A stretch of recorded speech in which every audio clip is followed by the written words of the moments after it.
buenas tardes, señoras y señores. Bienvenidos al atardecer de este viernes, día 26 de septiembre de 2025. Hace apenas 10 minutos ha finalizado la intervención del primer ministro israelí, Benjamín Netanyahu, en la Asamblea General de Naciones Unidas. Ha durado 45 minutos, ha empezado a las 3 y 6 minutos y ha empezado con gran bronca en la Asamblea, porque en el momento en el que él subía a tomar la palabra, se ha producido un gran abucheo que ahora escucharemos, y además la mayor parte de las delegaciones de los países miembros de la ONU han abandonado el salón de plenos porque no han querido asistir al discurso de Netanyahu, donde él ha dado la versión, naturalmente, que le interesa dar a propósito de los hechos. Les decía que ha sido muy tumultuosa la entrada de él, es decir, el momento en el que subía al ambón de los oradores, porque lo que se ha escuchado ha sido esto.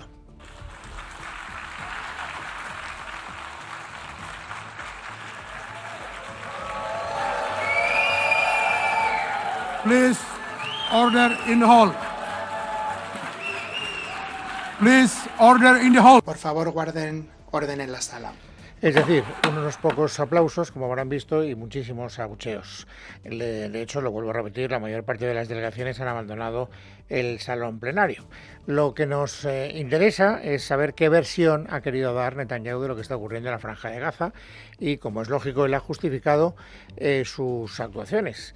Ha dicho que la alta densidad de la población de Gaza es lo que está justificando el alto número de víctimas mortales. Él no ha querido dar cifras, pero ya saben ustedes que las cifras que se están barajando superan los 60.000, pueden estar en torno a las 65.000 víctimas mortales las que se han producido en la Franja de Gaza. Él ha dicho que su gobierno, y él en particular, está haciendo todo lo posible por minimizar los daños de su ofensiva y, por lo tanto, en su opinión, es absolutamente injustificado que se pueda hablar de genocidio.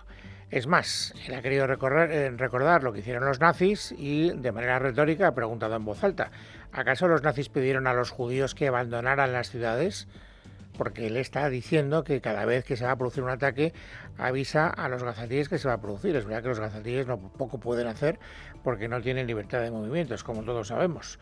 Además ha dicho que él sí que está permitiendo la entrada de alimentos a Gaza y si no están llegando a la población es porque jamás los roba. Saben ustedes que Naciones Unidas está diciendo desde hace algún tiempo, está informando, está proclamando que Israel no deja entrar a muchos de los camiones con esa ayuda humanitaria. Por tanto, aquí también asistimos a una contradicción en su versión. Y ha enfatizado: estamos haciendo lo que haría cualquier nación si hubiera sufrido los atentados del 7 de octubre. Bueno, este es el resumen del resumen, pero podemos escuchar algunos de los momentos más destacados del discurso de Benjamín Netanyahu. Saben ustedes que él ha ordenado que se instalen altavoces en toda la Franja de Gaza para que todos pudieran escuchar su discurso en Naciones Unidas. ¿Por qué lo ha hecho? Porque él tenía interés en que sus palabras fueran escuchadas por los rehenes que todavía están en posesión de Hamás. Y de hecho, el momento, digamos, en el que más ha enardecido su tono de voz ha sido cuando se ha dirigido precisamente a los rehenes. Our brave heroes. Héroes. This is Prime Minister Netanyahu. Os habla el primer ministro Netanyahu en directo desde las Naciones Unidas. No os hemos olvidado ni un solo segundo. El pueblo de Israel está con vosotros. Vamos a seguir, no vamos a descansar hasta que os traigamos a todos a casa. Bueno, estas eran palabras dirigidas a los rehenes que todavía están en poder de Hamás, pero también ha querido interpelar directamente a los terroristas de Hamás, a los que les ha mandado este mensaje. Deponed las armas, liberad los rehenes, dejad que se marchen a todos los 48, liberad los rehenes ahora. Si lo hacéis, viviréis. Si no, Israel os encontrará.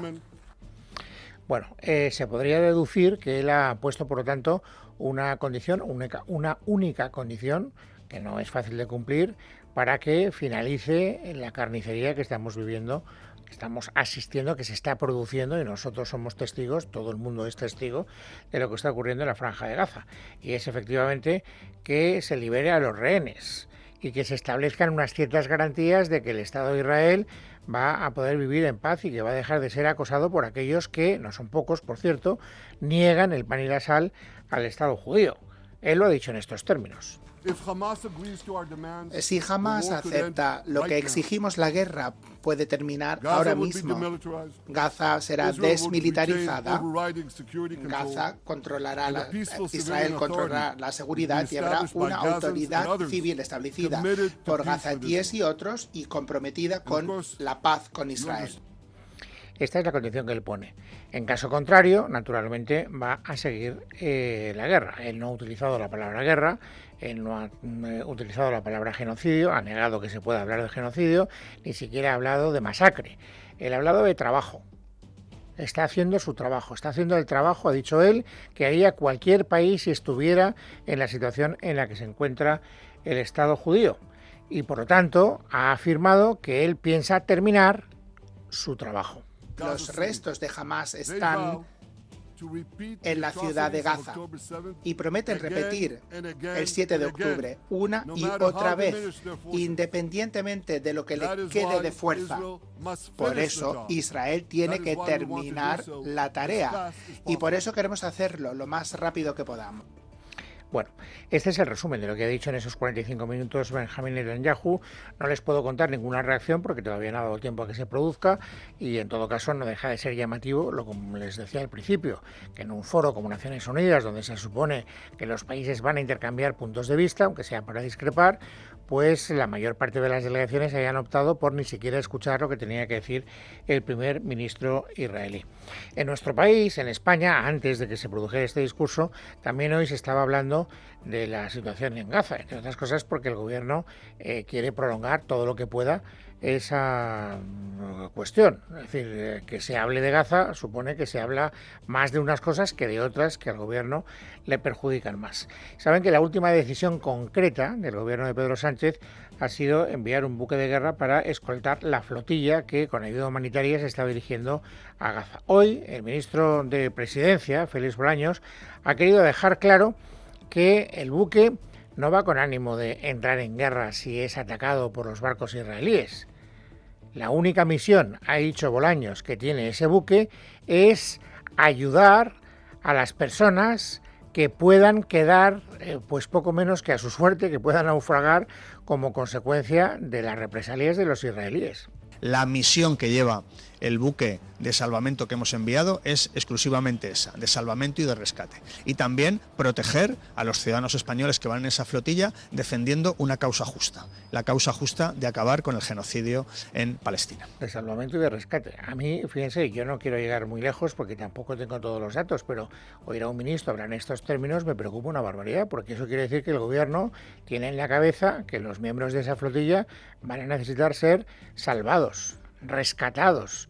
Es decir, que van a una aventura en la que un gobierno responsable pues debería haber tomado medidas, creo yo, con carácter previo, con carácter anticipatorio.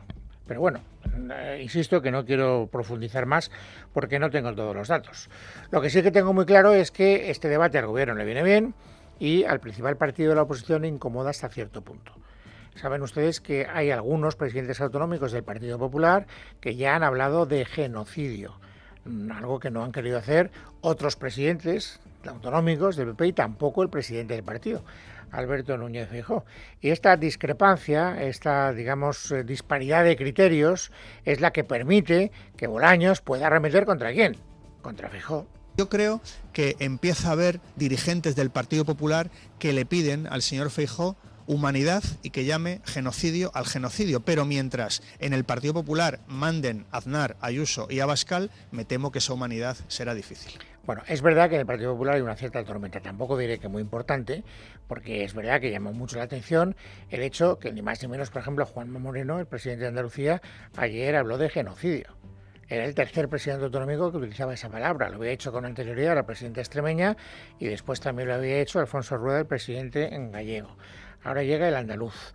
Y es curioso porque la prueba más evidente de que esto no ha sentado bien en Génova, y que no creo que estén demasiado contentos con este arranque dialéctico del presidente andaluz, es que otro andaluz insigne, Elías Bendodo, pues ha tratado de defender la tesis no de su presidente autonómico, sino de su presidente nacional, es decir, de Feijóo. Porque públicamente Bendodo lo que ha dicho es esto. Yo tengo mi opinión y la palabra genocidio solo la puede aplicar o decidir que se aplique un tribunal internacional. Pero a los que defienden que es un genocidio, yo les preguntaría si el asesinato de 1000 inocentes el 7 de octubre de hace 2 años y el secuestro de 200 inocentes, de los cuales 45 todavía siguen en manos de Hamás, es un genocidio, ¿no? Entiendo que también le está haciendo extensiva esa pregunta al presidente autonómico de la comunidad autónoma de donde es don Elías Bendodo, que es el presidente andaluz, que fue el último en incorporarse al coro de voces que ha querido calificar de genocidio lo que está pasando en la Franja de Gaza. Bueno, saben que el Partido Popular está incómodo en este debate, ¿para qué nos vamos a engañar? Yo creo que están tratando de huir de él para no caer en sus propias contradicciones y también para no darle cobertura al objetivo que persigue el gobierno de Sánchez, que es hablar de esto para que no se hable de otras cosas. El Partido Popular naturalmente quiere hablar de otras cosas, sobre todo de qué, de los casos de corrupción que están rodeando al presidente del gobierno. Lo ha dejado inequívocamente claro hoy, un día más, el secretario general del PP, el señor Tellado. Su hermano ya tiene los 2 pies en el banquillo de los acusados, mismo camino que tomará Begoña Gómez, y en este caso ante un jurado popular. De momento por uno de los 5 delitos que le imputan a la mujer del presidente, la malversación que habría cometido en el mismo Palacio de la Moncloa. El colapso judicial del sanchismo es absoluto. Bueno, no hay ninguna novedad, pero es evidente que el Partido Popular lo que quiere es que no nos olvidemos de esta situación. Mañana será noticia, porque ya saben que mañana, sábado, tiene que comparecer ante el juez Peinado, la mujer del presidente del gobierno, donde será informada de que se la va a acusar formalmente de un delito de malversación y que si prospera la idea del juez, que todavía tendrá que superar varios trámites, acabará ante un jurado popular. Hoy, a propósito de esta cuestión, a propósito de la actuación de algunos jueces, había una información muy preocupante en la primera página del diario ABC, era una noticia muy llamativa. ABC estaba contando que el ministro de la Presidencia, que también es ministro de Justicia, Félix Bolaños, estaba presionando al Consejo General del Poder Judicial para evitar algunas acciones de jueces, como por ejemplo Peinado, que estaban perjudicando los intereses del gobierno. ¿Podría ser verdad?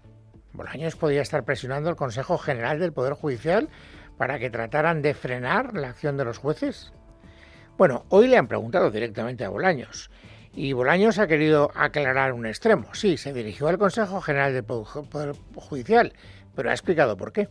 Yo he presentado escritos de queja ante el Consejo General del Poder Judicial. Es decir, cuando he sufrido alguna irregularidad, lo he puesto de manifiesto ante el órgano competente, que es el Consejo General del Poder Judicial. No quise hacerlo público porque lo que pretendo es que el Consejo General del Poder Judicial haga su trabajo con tranquilidad.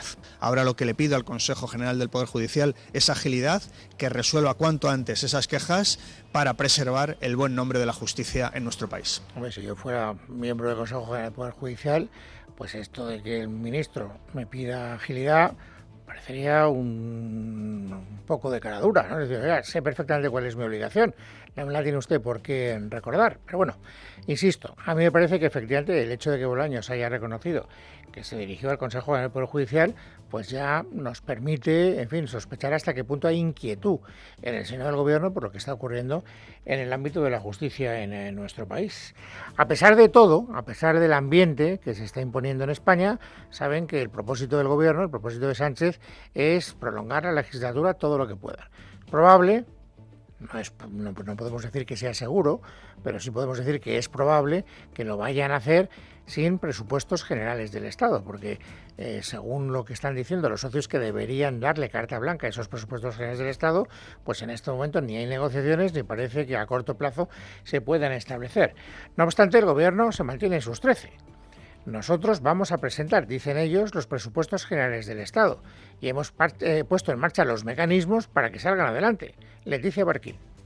El Gobierno empieza a asumir que el techo de gasto, trámite imprescindible para la aprobación de los presupuestos generales del Estado, podría no salir adelante. Aún así, desde el Ministerio de Hacienda insisten en que no están dispuestos a seguir perdiendo tiempo. La vicepresidenta primera y ministra de Hacienda, María Jesús Montero. Voy a llevar la senda dentro de poco y posteriormente seguiremos todos los trámites. Por tanto, estamos en el proceso justo de elaboración del presupuesto. Fuentes de Moncloa dicen no ver con preocupación un posible rechazo a la nueva senda de déficit. Si no se aprueba, aseguran que Hacienda utilizará la última en vigor, es decir, la de la legislatura pasada, para elaborar los presupuestos generales del Estado. No consideran grave no presentarlos en septiembre, como establece el mandato constitucional, pero admiten que no quieren que el calendario se les eche encima. Por ello, el Gobierno trabaja en recomponer los puentes con sus socios de investidura, especialmente con Junts y Podemos, a base de nuevas cesiones. La última ha sido a favor de los morados, tras aceptar que el buque de la Armada Furor escolte a la llamada Flotilla de la Paz, como solicitó por carta la líder de Podemos, Yone Belarra, al presidente del Gobierno.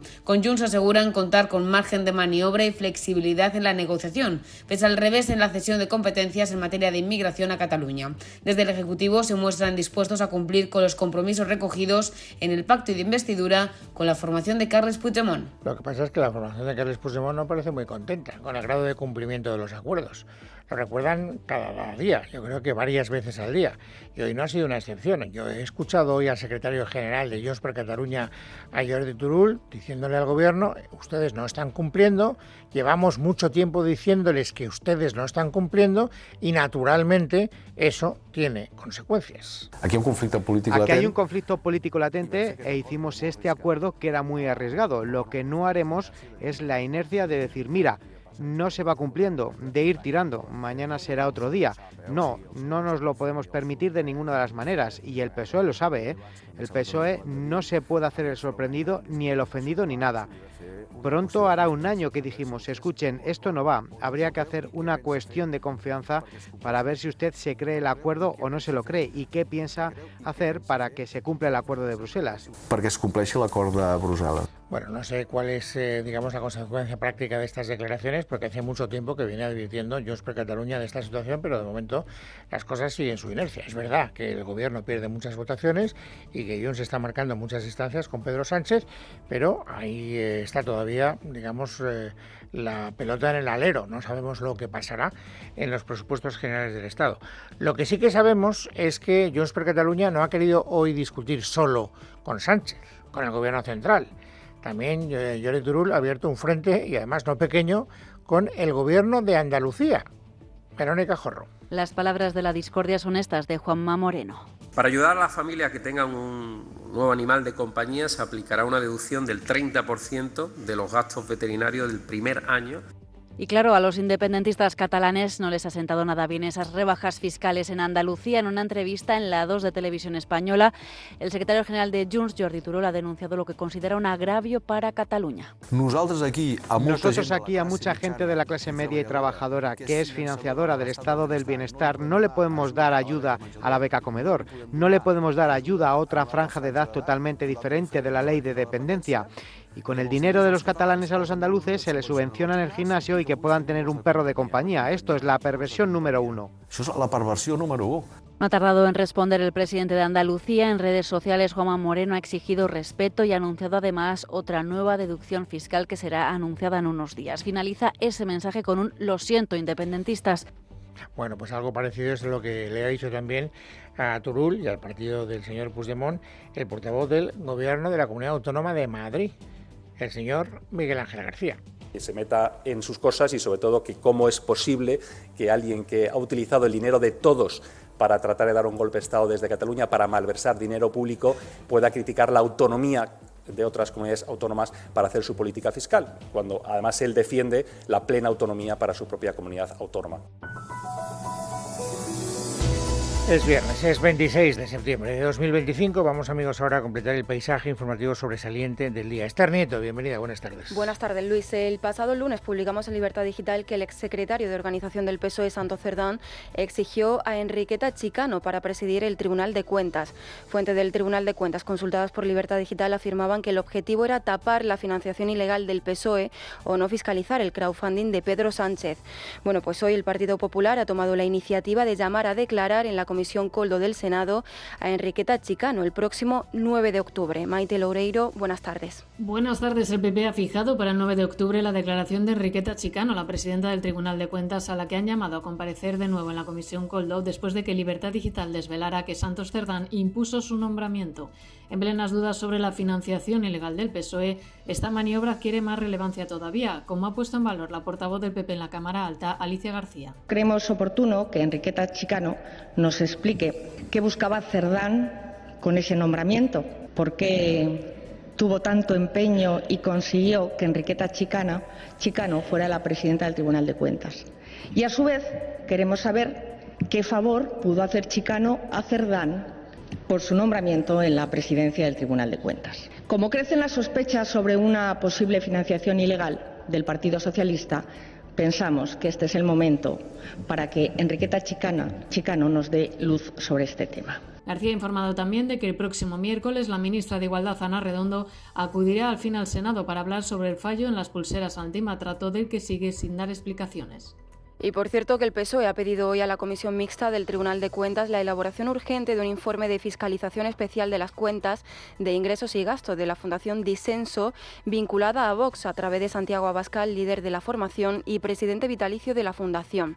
La petición se produce justo después de que Idoia Rivas, ex portavoz de Vox en el Parlamento de Baleares, acusara hace una semana a la Dirección Nacional de obligar a las direcciones autonómicas a desviar ingentes cantidades de fondos públicos asignadas a los grupos parlamentarios, a las cuentas de Vox Nacional y de ahí a la Fundación Disenso. Leticia Barquín.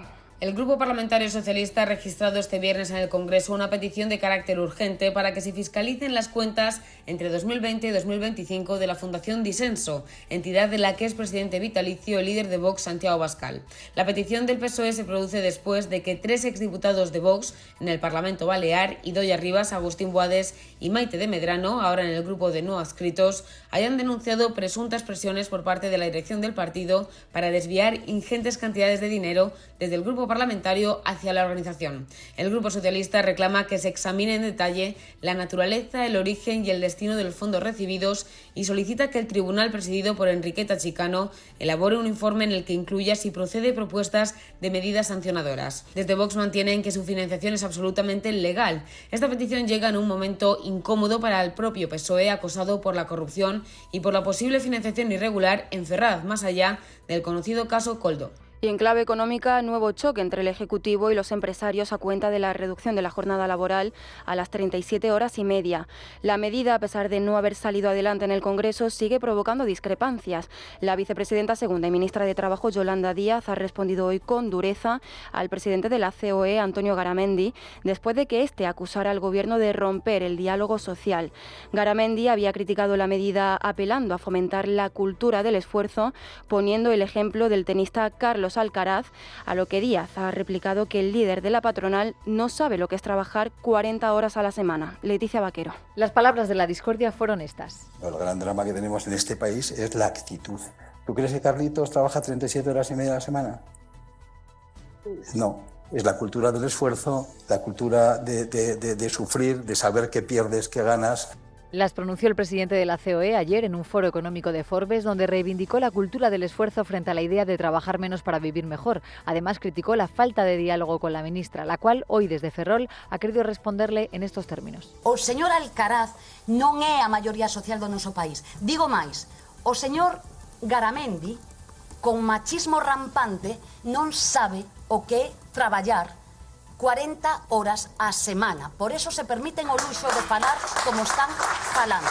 Le llamaba machista porque, según Yolanda Díaz, serían las mujeres las que más se beneficiarían de la reducción de la jornada por ley. Además, la vicepresidenta ha anunciado que el martes se aprobará en Consejo de Ministros el endurecimiento del registro horario para controlar que los trabajadores no hacen horas de más. Más prudente ha sido hoy el ministro de Economía, Carlos Cuerpo, quien, aunque ha dicho que hay que dar un paso más en la reducción de la jornada de manera ambiciosa, debemos de tener en cuenta los diferentes sectores y el tamaño de las empresas para su implantación. Y choque también entre el Gobierno y la oposición por el modelo migratorio que ayer presentó presentó Alberto Núñez Feijóo desde Formentera.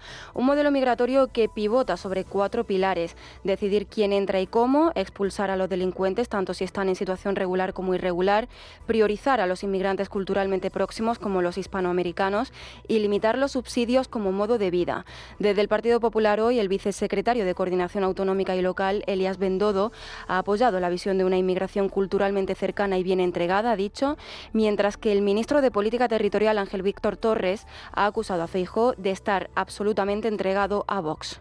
Inmigración regular, ordenada, que venga a integrarse, que acepte nuestra cultura, que venga a trabajar y que venga a aportar, no solo que bienvenida sea, sino que es necesaria en nuestro país. Ahora, la inmigración irregular o que venga a delinquir, evidentemente tiene que ser expulsada de España. El Partido Popular está donde está entregado a las tesis de Vox, cree que eso le da rentabilidad electoral y se están equivocando.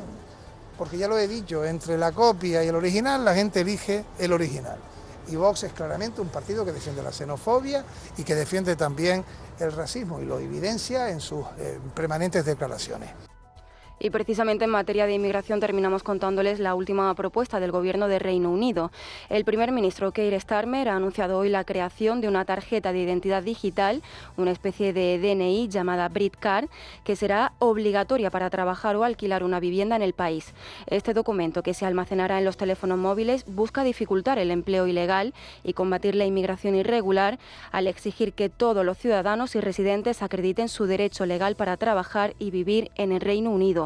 Keir Starmer ha descrito este nuevo mecanismo como una enorme oportunidad, ya que complicará trabajar de manera ilegal y hará las fronteras más seguras, ha dicho, mientras que los ciudadanos británicos o extranjeros en situación legal podrán acceder a servicios básicos más rápidamente.